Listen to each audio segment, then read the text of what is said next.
Take half your portfolio and buy an annuity. I was talking to a guy the other day, and he took his, let's say he had $1 million. He took a half of that and put it into an indexed annuity where when he reached a certain age, I want to say 65 actually, it was going to pay him $38,000 a year for the rest of his, it was a $34,000 a year for the rest of his life. As long as he or his wife was breathing, it was going to pay $34,000 a year.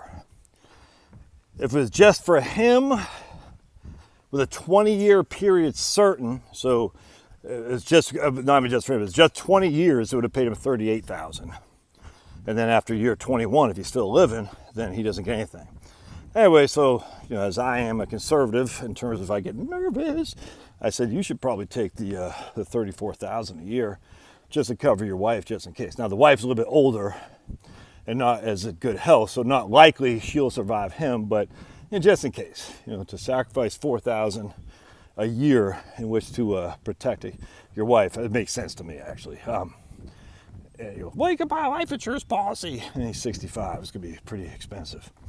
Anyway, so what happens here is like, dude, and the rest of his portfolio is pretty aggressive, and he likes to mess around with his own stocks and stuff. I said, you got Social Security kicking in between he and his wife. I can't remember how much it was. We'll say $40,000 a year, and I saw it for simplicity. You got $38,000 coming from an annuity. That's what, $80,000 a year right there. You know what I'm saying? It's like, he doesn't. I can't remember if he had any debt. I don't think he had any debt. I can't remember. But anyway, long story short, it's like, he doesn't need that much money, man. I mean, he's $80,000 a year. Now you got to pay some tax on that, so he's gonna have to dip into his portfolio a little bit, but not much, if at all. And again, I can't remember exactly what the payout was or how much he put into the annuity, but just for simplicity, $500,000, an annuity paid him $34,000 a year. And I literally don't remember exact, so don't quote me on that. Don't say, oh, you're lying, I can't get, I don't know. But I was like, dude, and the nice thing is you can let your portfolio just continue to go. Who cares? You got your income covered from all your Social Security, from your annuity. You don't need to rely on your portfolio, so who cares what it does? You see what I'm saying? Again, he had no debt, so not having debt is the key thing here. But he could let his portfolio just continue to go. Put your head down at night, sleep comfortably. Let's just say for simplicity, you got 7.2% a year. Obviously, I don't think he's going to get that, but just the numbers are easy. 10 years, that sucker's worth $1 million. Let's say you got 5% a year. 14 years, that sucker's worth $1 million. He's 65 now, so probably going to push back RMDs. So he gets 5% a year, 75 years old, he's got $1 million, taking RMDs. Social Security gets an inflation-adjusted income stream. His annuity does not. It's just such a good mix there. That you say, oh man, guaranteed income and half it, guaranteed income from my Social Security. Insurance companies aren't going bankrupt. Social Security is not going bankrupt in terms of not being able to pay me back. Got to wake up in the morning, 1st of January, I got $80,000 of guaranteed income.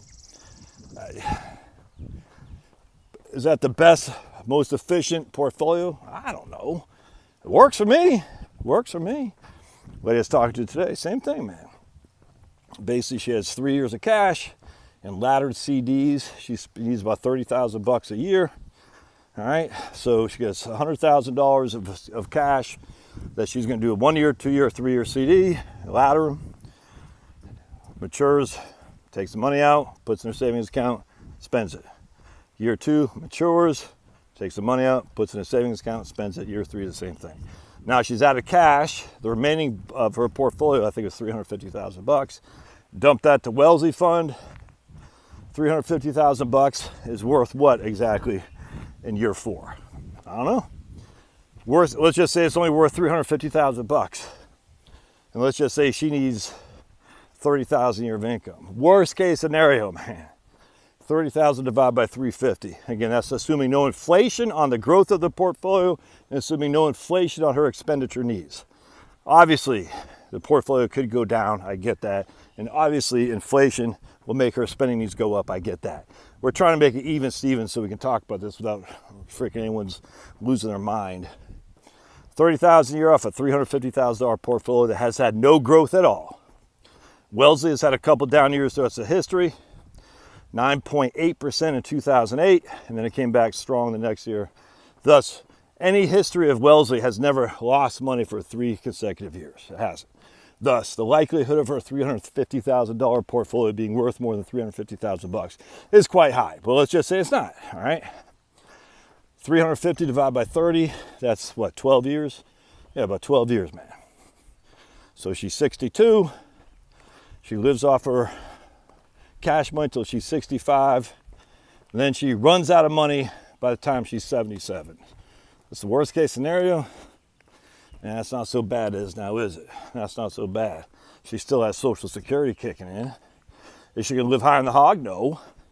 But it's just simple, man. 3 years cash, 4 years cash, whatever, suits you. Put the rest into a Wellesley fund. Again, that's assuming no rate of return. And would we show her getting a 4.5% rate of return with a standard deviation, I think it was 8.5. Now she's sitting pretty.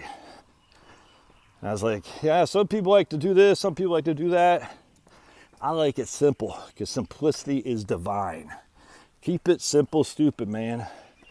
Cash, Wellesley. Annuity, VTI or Wellington. Man, it's just so easy. So easy. Love your thoughts. We'll see ya.